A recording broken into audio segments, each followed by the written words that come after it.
अस्सलामुअलैकुम वरहमतुल्लाहि वबरकातुहू। इहा तस्वीर जेका बि ॾिसी रहिया आहियो जे कंहिं ज़माने में हिन जाइ खे कंडवारी जे नाले सां ॼातो सुञातो वेंदो।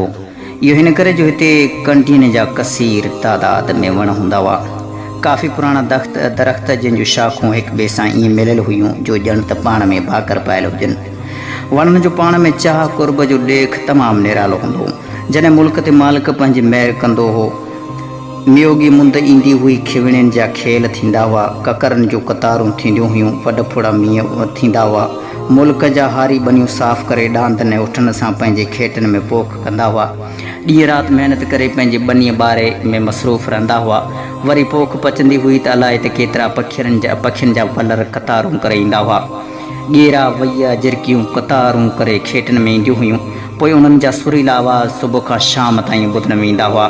माण्हू पंहिंजे खेतनि में कचा खूह नेस ऐं वीरियूं ठाहे पाणी भरींदा हुआ। खेतनि में टारनि जूं बूंदियूं ठाहे रहंदा हुआ। सुबुह जो उथी पंहिंजे रब जी इबादत करे पंहिंजे कमकार में मसरूफ़ रहंदा हुआ। के पोरत ऐं मज़दूर छाए वठण ईंदा हुआ त उहे सख़ी दिलि मायूं उन्हनि खे छाए सां गॾु मखण जी लप ॾींदियूं हुयूं। ॿारनि खे ला इलाहा इल्लल्लाह जी लोलीअ सां माठ कराईंदियूं हुयूं। पोख पचण ते खरनि में खणी डांदनि ऐं उठनि सां हलरकाए अन कढी मिटी जे कोठारनि में भरींदा हुआ। ऊन्हारे जी मुंद में जॾहिं खेतनि मां फसल वग़ैरह कढण खां पोइ उन में वलर चरंदा हुआ। ॻोहियुनि मईनि जूं छांगूं रिटनि बकरियुनि जा वॻ ईंदा हुआ। चड़ा ऐं चंग चिंगारींदा हुआ। ज़मानो ईअं हलंदो रहियो, कुदरत जो निज़ाम ईअं हलंदो रहियो।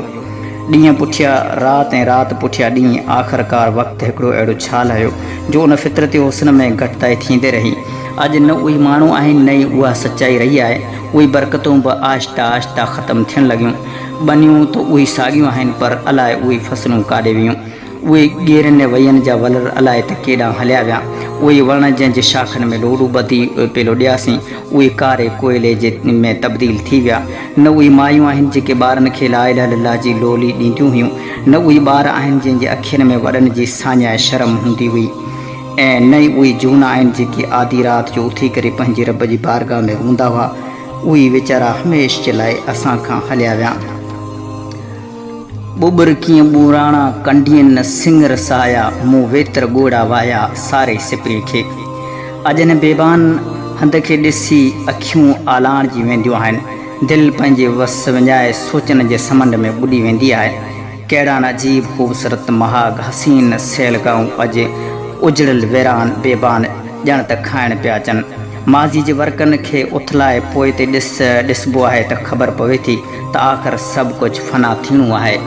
धन दौलत आनी जानी है, ये दुनिया एक कहानी है, ये आलम अलम फ़ानी है, बाक़ी है ज़ाते खुदा बाबा। साथियो, इहा तहरीर असांखे निमन जी नगरी ॻोठ रबवीरी खां साईं अनवर समूह साहब लिखियूं माणी।